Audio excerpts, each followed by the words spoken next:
ہر بندہ دولت کے ہوتے ہوئے نیک ہو سکتا، تو یہ اللہ اگر رکھتا ہے نا اعتدال میں تو شکر کرے اللہ کا، ورنہ تو لوگ عیاشیاں کریں، پتہ نہیں کیا کچھ کر گزرے۔ تو حضرت فضالہ کہتے ہیں کہ میں نے خنجر تیار کیا اور میں نے بغل میں اس کو چھپایا، اوپر میں نے چادر اوڑھ لی۔ اب مجھے پتا تھا ظہر کی نماز کے بعد نبی پاک صلی اللہ علیہ وسلم طواف کعبہ کے لیے، بیت اللہ شریف کے طواف کے لیے جاتے ہیں۔ کہتے میں بھی اس طرف بڑھا، رستے میں نا وہ خاتون جس کے گھر میں نے رات آنا تھا، میں نے دروازے پہ دستک دی، میں نے کہا کہ تیار رہنا، تیار رہنا، آج میں بڑے پیسے لے کے آؤں گا۔ اسے میں نے یہ کہا اور پھر میں چلا گیا بیت اللہ شریف کا طواف کرنے۔ کہتے ہیں اللہ کے محبوب بھی طواف کر رہے تھے تو میں نے بھی طواف شروع کر دیا۔ ارادہ یہ تھا کہ جہاں نبی پاک علیہ السلام میرے قریب سے گزریں گے تو موقع پا کر میں حضور کے جسم اقدس پر خنجر کھونپ دوں گا اور معاذ اللہ شہید کر دوں گا۔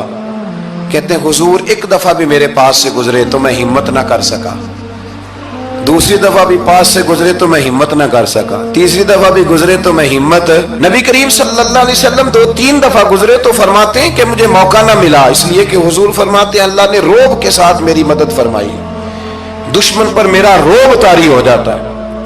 فرماتے ہیں جب چکر پورے ہو گئے تو محبوب کریم نہ چھٹے چکر پہ فرمانے لگے فضالہ چکر ایک رہ گیا ہے، بے خبر ہو جو غلاموں سے وہ آقا کیا ہے، ایک پھیرا رہ گیا ہے۔ کہتے طواف مکمل ہو گیا تو محبوب میرے قریب آئے، فرمایا وہ کام کرتے کیوں نہیں جس کے لیے آئے تھے؟ میں نے عرض کی یا رسول اللہ کون سا کام، کیسا کام؟ اندر تو چور تھا نا، بانج فقیروں کسے نہیں ماریا اے ہوئی چور اندر دا، اندر چور تھا نا۔ کہتے ہیں حضور نے مجھے کندھے سے پکڑ کے ہلایا، فرمایا کرتے کیوں نہیں؟ جب حضور نے ہلایا تو وہ خنجر بھی پیروں میں گرا اور میں بھی رسول اللہ کے پیروں میں گر گیا۔ میں نے کہا حضور مجھے کلمہ پڑھا دیں۔ کہتے ہیں حضور نے پہلے میرے دل پہ دست مبارک پھیرا، پھر میرے نبی نے مجھے کلمہ پڑھا دیا۔ اب نا مرید ہونے والا کہتا ہے کہ جی آہستہ آہستہ میں ٹھیک ہو جاؤں گا۔ اب وہ آہستہ آہستہ کا کیا ترجمہ ہے یہ بالکل سمجھ نہیں آتی۔ بھئی کسی بندے سے 5 لاکھ روپیہ لینا ہے تو اس سے وہ کہتا ہے جی میں آہستہ آہستہ دوں گا، 500 روپیہ دے دیا کروں گا روز کا، تو کہتے ہیں میری رقم خراب ہوتی ہے، پورے دو۔ اور نیکی کی بات جب آتی ہے تو کہتے ہیں حضرت صاحب دین اتنا سخت نہیں ہے، میں آہستہ آہستہ ٹھیک ہو جاؤں گا۔ اب میں مغربی شاپ پڑھنی شروع کر دیا میں نے، اب میں تسبیح لے لی ہے کل میں نے، بھی آہستہ آہستہ میں ٹھیک ہو جاؤں۔ یعنی رقم لینی ہو تو وہ آہستہ آہستہ قبول نہیں ہے، لیکن اور مکان کی رجسٹری اگر کرانی ہو تو مالک مکان کہے کہ آہستہ آہستہ کرا لو، کہتے ہیں پیسے پورے دیے، سویرے چل اور بیان دے۔ یہ کیا بات ہوئی؟ یہاں یہ جو ہمارا ماحول تھا نا کر لیں گے ہو جائے گا، یقین کریں لوگ قبروں میں چلے گئے ہیں پر مسجدوں میں نہیں آئے، ہر کام سے لوگ ریٹائر ہوئے پر گناہوں سے ریٹائر نہیں ہوئے، آخر تک تباہی اتر گئی لیکن لوگ بدلنے کو تیار نہ ہوئے۔ حضرت فضالہ کہتے ہیں ابھی میں نے کلمہ پڑھا، ابھی میں واپس آیا، رستے میں وہ بی بی کھڑی تھی، کہتے ہیں میں وہ شخص تھا کہ عورتیں مرتی تھی میرے اوپر اور کسی کی جرت تھی کہ وہ آئیں بائیں شائیں کرے، لیکن فرماتے ہیں میں بی بی کے پاس سے گزر گیا، پہلے تو اس کا خیال تھا رکے گا، لیکن جب میں رکا نہ تو دروازے پہ آئی، اور جب میں گزر گیا تو اس نے آواز دی، لیکن میں نے سنی انسنی کر دی، جب آگے بڑھا تو میرے پیچھے دوڑی۔ فرماتے ہیں مجھے پکڑ کے کہنے لگی فضالہ تجھے کیا ہوا، تو وہی نہیں جو یہاں سے گیا تھا؟ آپ فرماتے ہیں میں کبھی نہیں رویا تھا، میں کبھی نہیں رویا تھا، اور جب کہا نا تو وہی نہیں، کہتے میں نے سر اٹھایا تو میری آنکھوں میں آنسو تھے، میں نے کہا میں جو گیا تھا وہ نہیں ہوں، اب تو میں محمد عربی کا غلام بن گیا، اب میں وہ نہیں ہوں، اب نہیں ہو سکتا کہ کوئی میری نظر میلی ہو جائے، یہ کیسے ممکن ہے؟ اب نا اسلام کی تعریف ہم نے یہ کی ہے کہ خبردار کوئی ہمارے قریب نہ آئے، ہم کسی کو بات نہیں کرنے دیتے کہ ہم مسلمان ہیں، ہم بات نہیں کرنے دیتے۔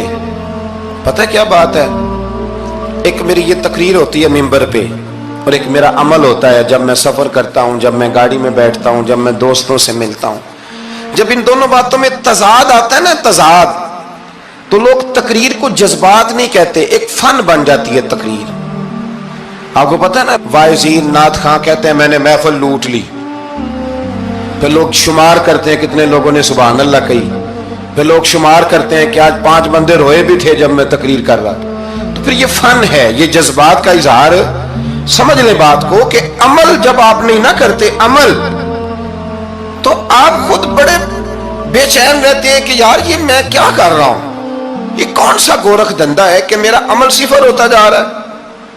ہمارے ایک استاد تھے تو وہ فرمایا کرتے تھے کہ اگر پڑھے لکھے آدمی کو تم بے عمل دیکھو تو اس سے دور ہٹ جایا کرو، ورنہ تمہیں بھی بے عمل کر دے گا۔ میں نے ان سے عرض کی، میں نے کہا حضور یہ کیا ہے؟ تو فرمانے لگے اپنے حضرت صاحب سے پوچھنا، وضاحت کریں گے۔ میں نے حضرت صاحب سے کہا جی عجیب بات کر دی ہے، علم والے بندے کے پاس بیٹھ کے تو علم آتا ہے۔ تو وہ فرما رہے تھے کہ علم والے بندے کے پاس اگر وہ بے عمل ہو تو بالکل نہ بیٹھنا۔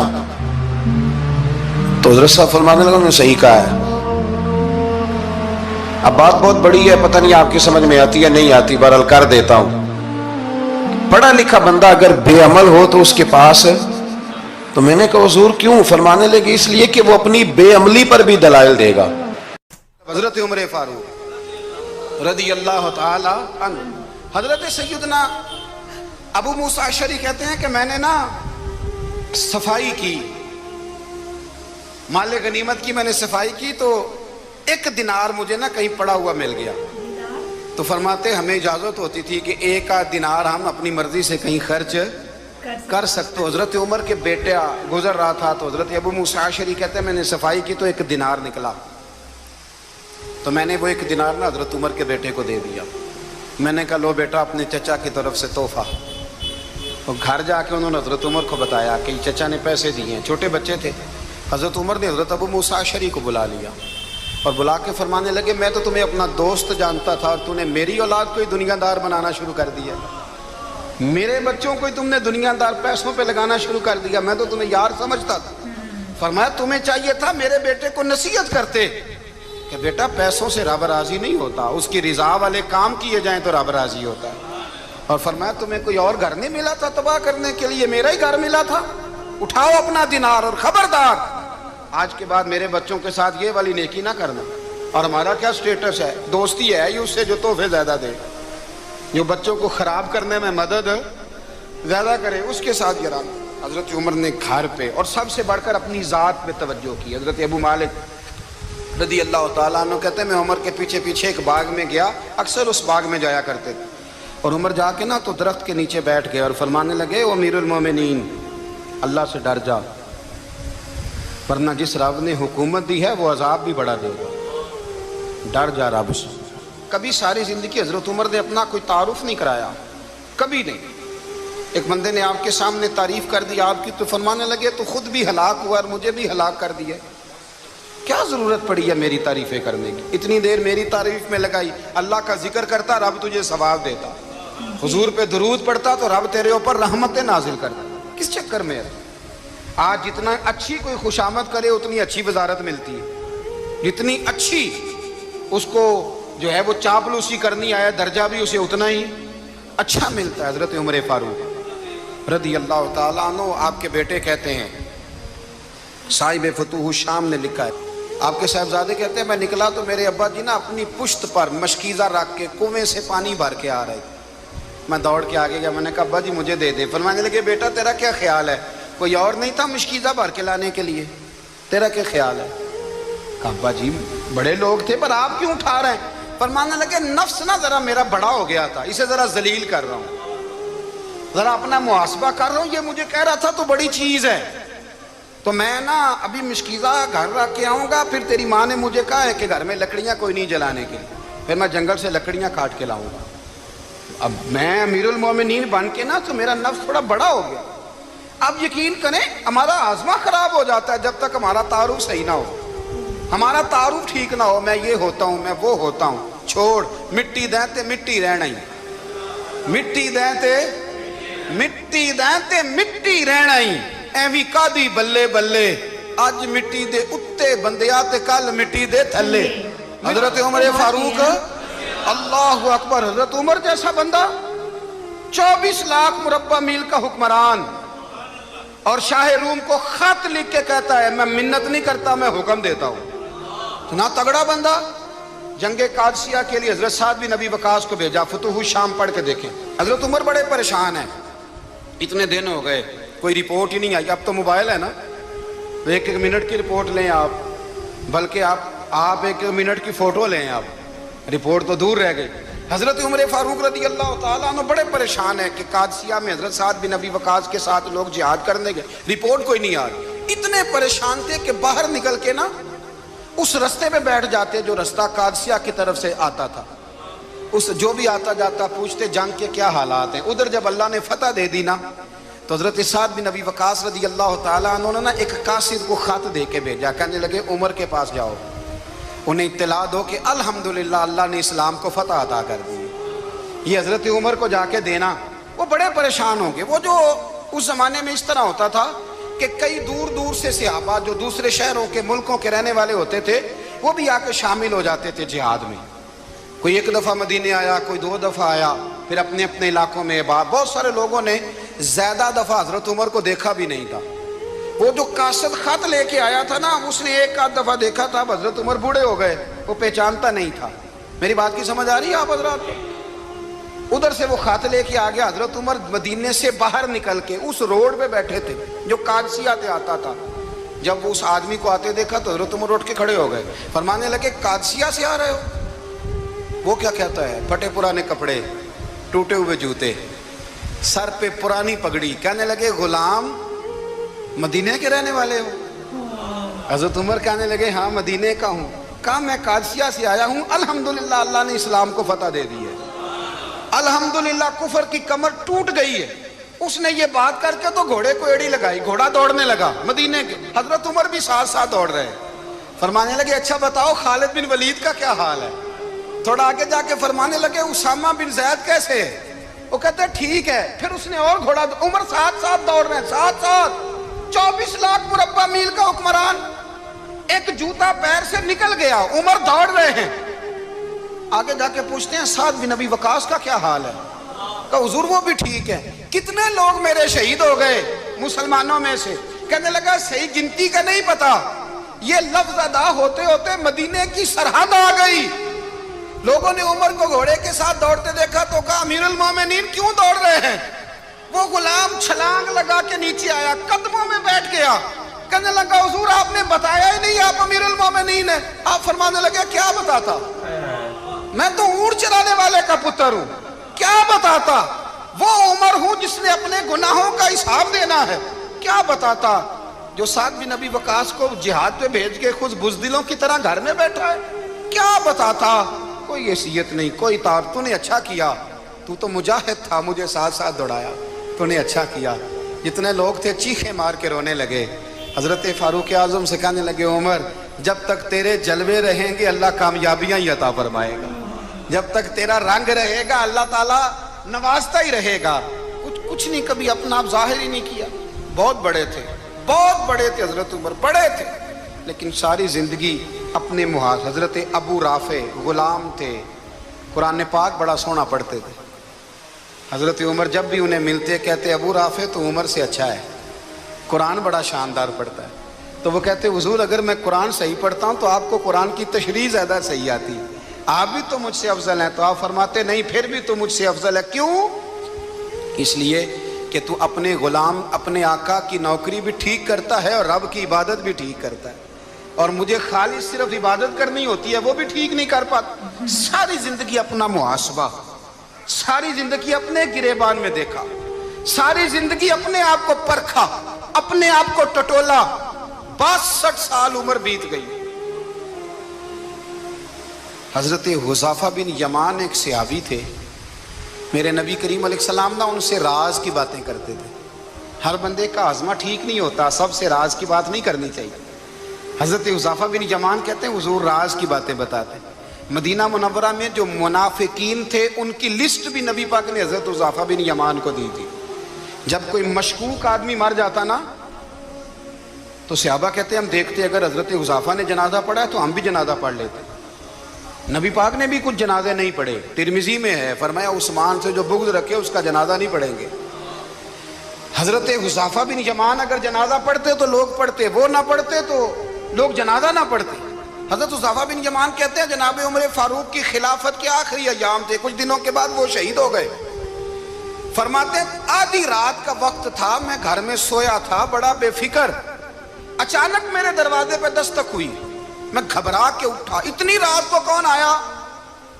کہتے ہیں قربان جاؤں، دروازے پہ گیا تو امیر المومنین فاروق اعظم دروازے پہ۔ میں نے کہا عمر کوئی حکم تھا تو مجھے بلا لیتے۔ کہنے لگے میں نا امیر بن کے نہیں آیا، تیرا ویر بن کے آیا ہوں۔ امیر المومنین کی حیثیت سے سرکاری کام سے بلاتا تو وہاں بلاتا، مجھے ایک ذاتی کام پڑ گیا۔ کہتے ہیں میں نے عمر کو گھر کی اندر بلا کے چارپائی پہ بٹھایا، میں نے کہا حضور میں غریب آدمی ہوں، میں کیا آپ کے کام آ سکتا ہوں؟ تو کہتے ہیں انہوں نے نا مجھے ساتھ بٹھا لیا، پھر میرا ہاتھ پکڑ لیا، کہنے لگے تو عمر کو جانتا ہے؟ عمر جھوٹ نہیں بولتا۔ تو جانتا ہے؟ عمر وعدوں کا پکا ہے۔ کہا حضور جانتا ہوں۔ کہا میں اس وقت آیا ہوں جب دیکھ بھی کوئی نہیں رہا۔ حضرت حذیفہ بن یمان کہتے ہیں پریشان ہو گیا، حضور پہلیاں نہ بجھوائیں، مہربانی کریں بتائیں کدھر آئے ہیں؟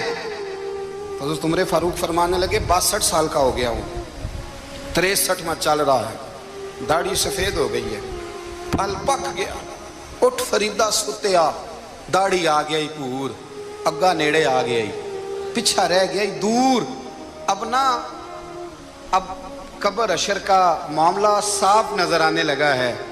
کہا حضور مجھ سے کیا چاہتے ہیں؟